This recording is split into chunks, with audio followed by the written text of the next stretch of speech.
À la une ce soir, Ségolène Royal en Guadeloupe. La ministre de l'Environnement a entamé sa journée par l'inauguration de l'usine d'eau usée de Morne-à-l'Eau. Elle a annoncé une enveloppe de 30 millions d'euros par an pour régler le problème de l'eau en Guadeloupe. Et une visite au pas de charge où il était question aussi d'évoquer le problème d'érosion des côtes. La ville de Sainte-Anne est particulièrement touchée par le phénomène. Reportages et explications sont à venir. Et nous tenterons de comprendre pourquoi la centrale thermique de Marie-Galante suscite-t-elle autant de polémiques. Ce soir, ATV Guadeloupe présente le premier volet de son enquête sur cette problématique qui divise l'ensemble de l'archipel et qui pourrait bien déterminer l'avenir de la Grande Galette. Et c'est elle, Alicia Mackenzie, originaire de la Jamaïque, qui a remporté le prix Carbet lycéen aujourd'hui au lycée des droits de l'homme de Petit-Bourg. Son livre Trésor a conquis le jury. Bonsoir, je suis ravie de vous retrouver. Il faut que les élus se mettent au travail. Voici la condition imposée par Ségolène Royal pour le versement d'un fonds de solidarité à notre département. La ministre de l'Environnement, de passage chez nous depuis hier, affirme ainsi que l'État serait prêt à verser 30 millions d'euros par an pour régler le problème de l'eau. Une annonce faite ce matin à l'occasion de l'inauguration de l'usine d'eau usée de Morne-à-l'Eau. Reportage Nathalie Dinan, Moïse Dexter, Patrick Curie. Une visite au pas de charge pour Madame le ministre de l'Environnement, de l'Énergie et de la Mer qui débute cette journée de rencontre par Morne-à-l'Eau, une étape importante. Un accueil chaleureux avant d'aborder les dossiers importants comme celui de l'eau. C'est un grand jour pour Morne-à-l'Eau. Madame Ségolène Royal m'avait promis de venir à Morne-à-l'Eau et elle est présente. Donc nous avons fait une présentation au niveau de la mairie et ce qui était le plus important, c'était d'inaugurer cette station d'épuration. Le maire de Morne-à-l'Eau en présence de Gabriel Louis Carabin, présidente de la communauté d'agglomération, et le président du SIAG, Laurent Bernier, en a profité pour faire visiter l'ouvrage de Gédéon, un bel exemple de fédération des énergies. C'est quelque chose d'extraordinaire parce que nous avons beaucoup travaillé pour mettre en fonctionnement cette station d'épuration. J'étais venu en octobre 2014 pour lancer les premières réunions de travail parce qu'il y avait une situation tout à fait anormale, notamment des fuites d'eau, un non-entretien du réseau. Et donc la condition pour que l'État intervienne, c'était que les élus d'abord se mis devant leurs responsabilités, engagent les travaux et surtout disent pourquoi il y avait une gestion aussi défectueuse de l'eau en Guadeloupe. La ministre a exhorté les élus à trouver rapidement un terrain d'entente, mener à bien les travaux de réhabilitation des réseaux et arrêter de se renvoyer la responsabilité. Il va falloir faire des travaux importants, notamment sur les fuites d'eau. Il va falloir aussi faire un travail sur les factures d'eau. Et ce travail-là va mettre chacun devant ses responsabilités. À partir de là, l'État va intervenir.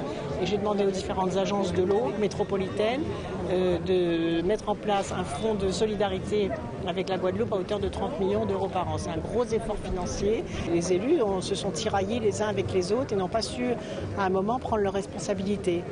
Donc j'espère que cette situation, c'est la situation du passé, parce que l'État n'était pas obligé d'intervenir. Notamment le réseau, il doit fonctionner, s'il est bien géré, il doit fonctionner simplement avec la tarification de l'eau. Il y avait les 3/4 d'eau qui étaient perdus dans les tuyaux avant d'arriver au robinet des gens. Ça, c'est pas possible, ça. Ensuite, cap sur la résidence départementale pour toute une série d'annonces et de signatures. Il y a la volonté de l'ensemble des acteurs. Nous avons vu un certain nombre de municipalités très engagées dans la maîtrise de l'énergie pour que nous puissions maîtriser un peu nos dépenses énergétiques, réduire aussi les gaz à effet de serre.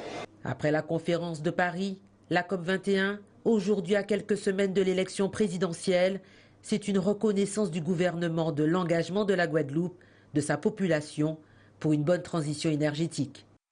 Et Ségolène Royal s'est rendue quelques heures plus tard à Sainte-Anne, une ville particulièrement touchée par le phénomène d'érosion de ses côtes. D'ailleurs, un tsunami s'était produit dans les années 1900. On écoute Christian Jean-Baptiste, maire de la ville. Nous savons très bien que l'érosion du trait de côte a un impact sur l'économie et notamment sur l'économie touristique. Et donc nous avons apprécié la venue de la ministre, d'autant plus elle a quand même présenté un document important qui est la gestion des traits de côte. D'ailleurs il y a eu des retours d'expérience, l'hôtel Pierre et Vacances, expérience très positive parce qu'après 15 ans, ça joue aussi sur la biodiversité. Vous avez des tortues qui reviennent pour la ponte. Pour nous, à Sainte-Anne, c'est extrêmement important, mais je tiens à signaler, la démarche du maire de Sainte-Anne, elle n'est pas cavalière.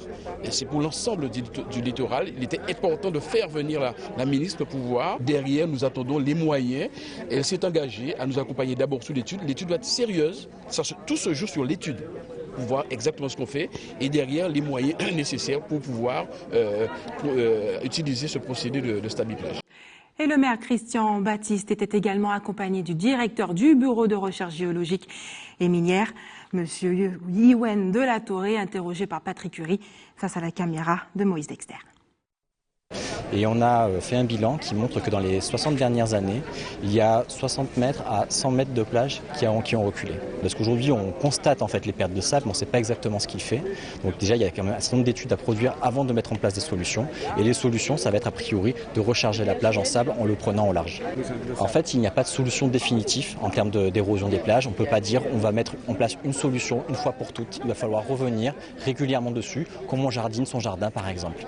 Donc si on remet du sable un jour, il faut quantifier combien de sable on en a besoin, est-ce qu'il est de bonne qualité, est-ce qu'il va au bon endroit, et pour savoir exactement à quel moment il faudra en remettre dans le futur, mais on ne pourra pas dire on l'a fait une fois pour toutes. Ce que je veux dire, c'est qu'il y a déjà un projet qui s'appelle C3AF sur les conséquences du changement climatique sur les Antilles françaises, qui prévoit d'estimer quelle sera la position future du trait de côte à l'horizon 2100. Et que se passe-t-il à Marie-Galante, malgré la signature de la convention cadre qui permettra le démarrage de la campagne sucrière mercredi prochain? Les interrogations demeurent vives quant au choix des projets énergétiques proposés. Voici ce soir le premier volet de notre enquête sur cette polémique qui divise non seulement la société marie-galantaise, mais également l'archipel. Depuis quelques semaines, Marie-Galante, réputée pour sa quiétude, est au cœur d'une polémique. En cause, la construction d'une centrale thermique qui sera adossée à son usine sucrière. Mais alors pourquoi cet outil, présenté comme l'ultime solution pour sauver l'usine de Grand-Anse, provoque-t-il autant de débats? C'est que le choix du projet qui sera adopté pourrait bien bouleverser durablement le paysage économique et écologique marie-galantais. Pour la construction du site, 2 consortiums sont en lice. Le premier, celui d'Albioma, groupe international bien implanté en Outre-mer. Il est soutenu par l'État, le conseil régional et le conseil départemental. Évidemment, la direction de l'usine fonde beaucoup d'espoir dans ce projet. Si elle peut plus produire sa vapeur, son électricité, qu'elle peut plus vendre son sucre, c'est pour cela que nous devons absolument développer les sucres spéciaux pour être sur les marchés et avoir une meilleure valorisation du sucre. Eh bien, il arrivera ce qu'il arrivera dans les entreprises en difficulté. Mais depuis peu, Albioma n'est plus seule en piste. Est venue se positionner la Compagnie nationale du Rhône, soutenue par Marie Zetzol, qui oppose une résistance farouche au projet Albioma. Il faut savoir que si jamais nous autorisons Albioma à Marie-Galante avec ses 50 000 tonnes de bois brûlé, avec son CO2 dégagé, c'est tout le projet, l'Europe qui se désengage et l'État français. Parce que ça ne correspond plus à notre projet, à notre modèle qui est censé être exemplaire. De toutes les façons, les Marie-Galantais ne se laisseront pas faire, vous l'avez bien compris. Et non, c'est la seule chose qu'on a à vendre à Marie-Galante. Ce ne sont pas les plages, ce n'est pas la mer, il y a ça partout ailleurs. C'est la qualité de l'air, les sols. C'est ça que nous avons comme richesse et c'est ça que nous défendront bec et ongle. Pourtant, Marie Zetzol, qui approuvait le projet Albioma, allant même jusqu'à inviter les élus marie-galantais à rentrer au capital, aurait pris langue avec d'autres investisseurs estimés plus sensibles aux questions écologiques. Mais qui sont-ils? La CNR, la Compagnie nationale du Rhône, est tout simplement le 2e producteur français d'électricité. Son capital est majoritairement détenu par la Caisse des dépôts et un peu moins ANJ, l'ex-GDF Suez, société dont la capitalisation pèse lourd en bourse. Figure également Vinci Construction d'Hommes et le cabinet Marie Scopette, à la fois avocate au bureau de Bruxelles et chef de projet pour ce programme. Et le moins que l'on puisse dire, c'est que leur projet ne manque pas d'ambition. L'objectif 2020, rendre l'île entièrement autonome. Plus question alors d'importer du bois pour alimenter l'usine. Seule la biomasse locale serait utilisée. Autre volet, il propose un nouveau modèle de développement économique, la construction d'une marina avec son port de plaisance, dans une zone géographique exposée à la haute mer et à la houle, une autonomie alimentaire et même la création d'un vignoble 100% marie-galantais. En clair, un virage à 180 degrés. Seul absent de ce programme, la canne. L'aurait-on déjà sacrifié? Aucune ligne du dossier n'y fait mention. Mais à cela, Marie Zetzol a une explication. Vous serez étonné de savoir que c'était simplement un biais parce que c'est là que l'Europe va mettre de l'argent. Donc c'était simplement un biais pour lever des fonds pour nos agriculteurs. Donc si entre deux rangs de cannes, ils arrivent à mettre 3 ceps de vigne, ça leur rapportera de l'argent. Donc c'était simplement ce jeu-là pour arriver à lever des fonds européens qu'ils n'auront plus à travers la canne. Mais à Marie-Galante, cet argument ne convainc pas. Beaucoup s'inquiètent de l'avenir de la filière. Et en Guyane, les 500 frères contre la délinquance étaient une nouvelle fois rassemblés hier soir. Une mobilisation pour faire le point sur l'état des avancées de leurs revendications auprès de l'État. Une convention devrait d'ailleurs être prochainement signée avec l'État, mais également les élus pour trouver voies et moyens d'éradiquer la violence qui gangrène le pays. Ayodele Germa. Nous avons un problème. La population a un problème avec les élus. Il faut que les élus guyanais comprennent qu'il faut qu'on se mette ensemble. On n'est pas venu donner de leçons. Et comme nous avons dit au préfet, nous n'avons aucune leçon à recevoir du préfet. Une conférence de presse sous haute tension. Parmi la vingtaine de revendications, l'élargissement de l'état d'urgence à la Guyane, la construction d'un tribunal et d'un commissariat dans l'Ouest. Les 500 frères appellent aussi à l'instauration d'une meilleure coordination entre les services de police nationale, municipale, de gendarmerie et de justice. L'une des mesures phares est l'extradition des étrangers ayant commis des crimes sur le territoire guyanais. Il faut qu'on puisse travailler avec les autorités des pays frontaliers ou voisins, parce que sans ça, on sait qu'on va continuer à avoir des difficultés. On ne peut pas continuer à recevoir des gens qui ont tué des gens chez eux, ou continuer à voir des gens commettre des crimes ici et s'en aller, traverser le fleuve et se cacher ailleurs. Où en sont les discussions? Comme d'habitude, on nous dit que c'est difficile, que ça va être long, que c'est compliqué, etc. Mais cela ne nous regarde pas. C'est pas de notre ressort ça. Ils prennent leurs responsabilités de manière à nous permettre d'avoir tous les outils à notre disposition pour répondre à la délinquance. Il y a bientôt un mois, le collectif des 500 frères contre la délinquance manifestait dans les rues de Cayenne, tout de noir vêtus, visages masqués.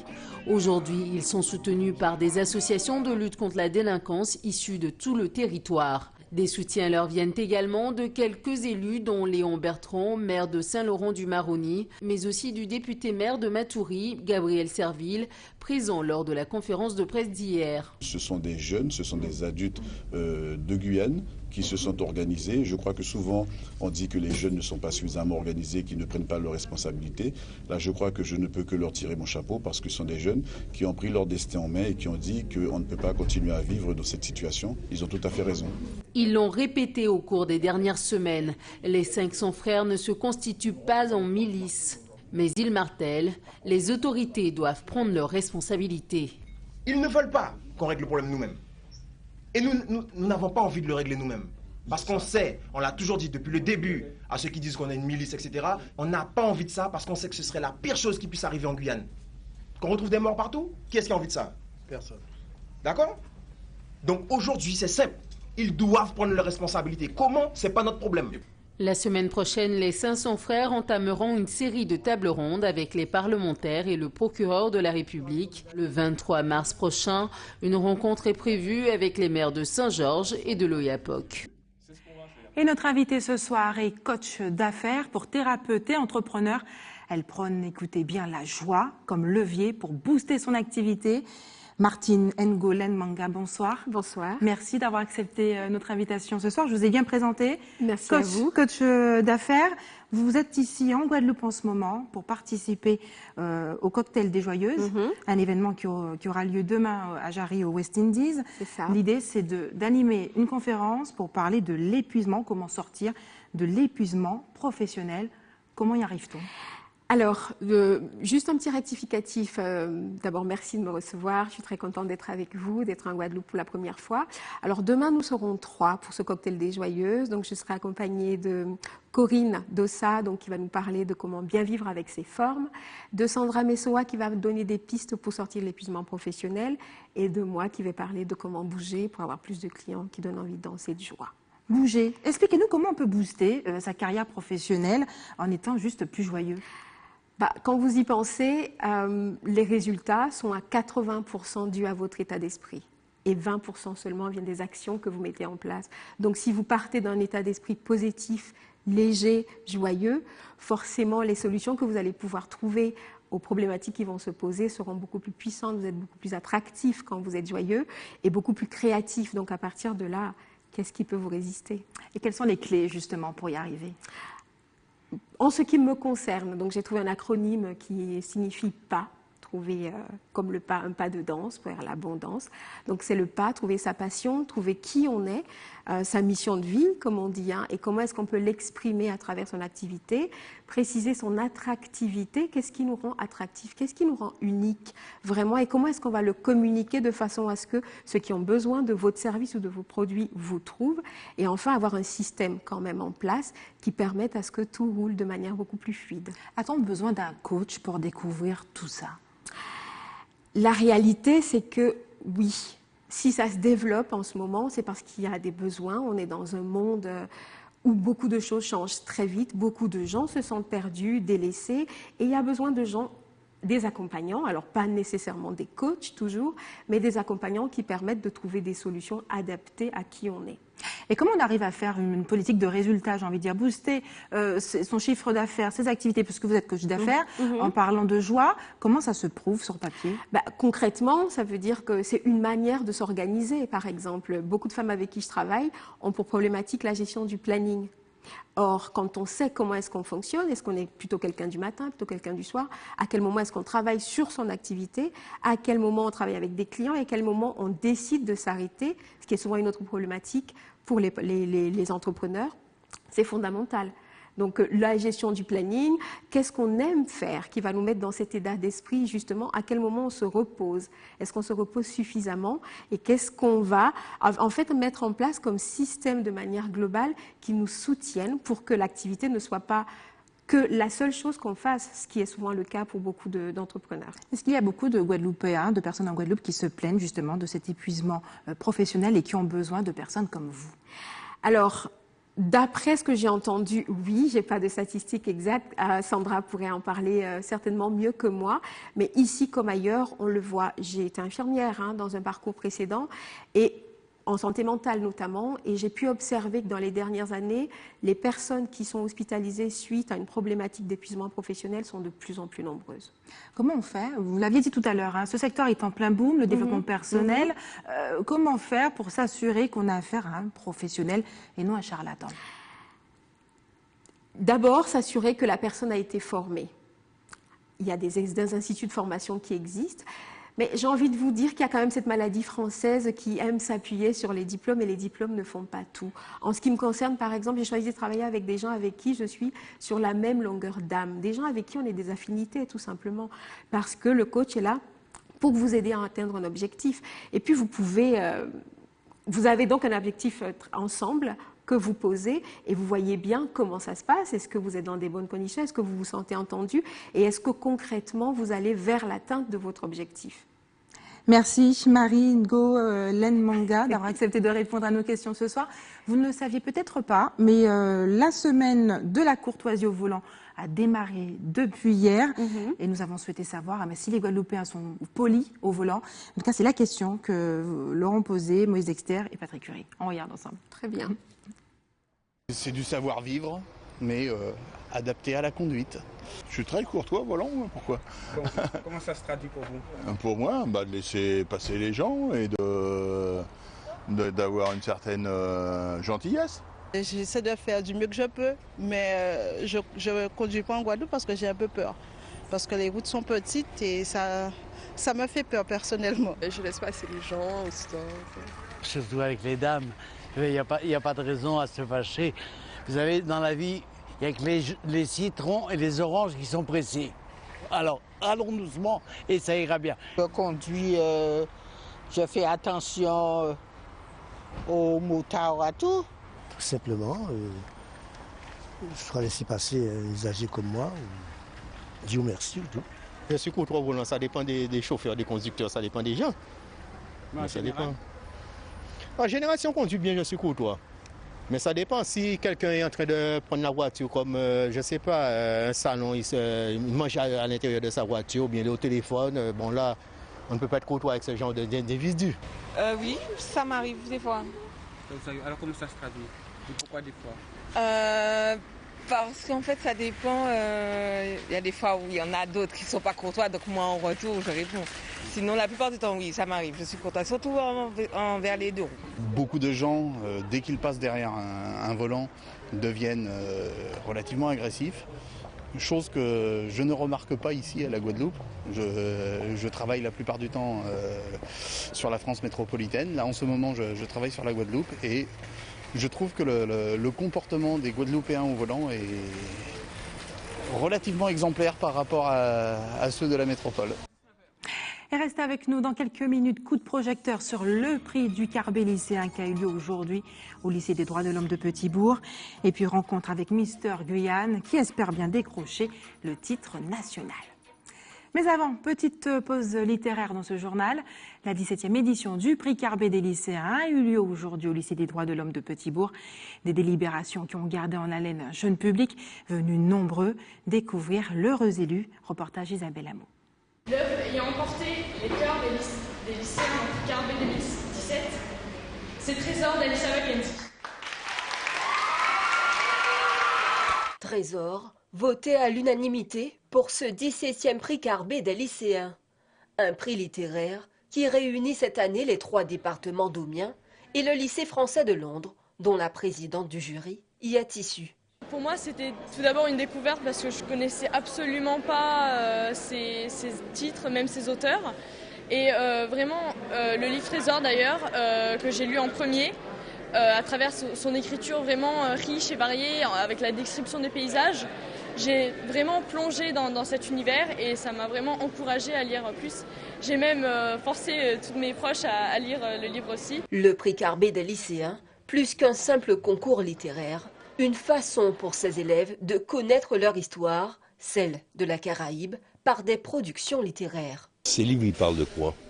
Ils parlent de la Guadeloupe, de la Martinique, de la Guyane, de la Jamaïque, de Cuba, de la Colombie, etc.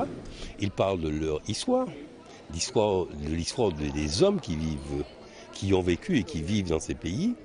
Et quelle est la meilleure leçon pour nos jeunes que de faire le discours par le livre pour apprendre ce qu'ils sont eux-mêmes. Et pour pouvoir s'approprier ces 6 œuvres, il leur a fallu les analyser, les critiquer. Un travail passionnant, mais de longue haleine. Pour ce faire, évidemment, nous sommes obligés de rentrer dans les romans par plusieurs biais. L'écriture, l'argumentation, la lecture, bien sûr. Voilà, tout un ensemble d'activités pédagogiques, en fait, que nous ramenons toujours, effectivement, à nos séances. Parce que très souvent, les élèves sont incapables de dire s'ils aiment ou s'ils n'aiment pas. Alors, ils peuvent dire si c'est pénible ou si c'est pas pénible, s'ils y arrivent ou s'ils n'y arrivent pas. Mais s'approprier les romans et les œuvres, c'est assez difficile pour eux. Et le résultat du jour reste sans surprise. Je crois qu'ils ont pris l'avion avec Trésor dans les mains déjà. On savait que ça se jouerait entre Trésor et le cri muet. En plus, nous, on est un établissement international, donc c'est intéressant d'avoir un vainqueur pour nous qui est de langue anglaise, parce qu'on pourra maintenant continuer, poursuivre le travail sur la lecture de l'œuvre originale et comparer avec l'œuvre traduite. Cette 17e édition du prix Carbet des lycéens ne fait que confirmer l'attrait qu'ont ces jeunes pour la littérature caribéenne. Et Mister France 2017 pourrait bien être guyanais. Nos confrères ont rencontré le candidat guyanais qui justement se prépare à la veille de l'élection qui aura lieu demain soir. On regarde.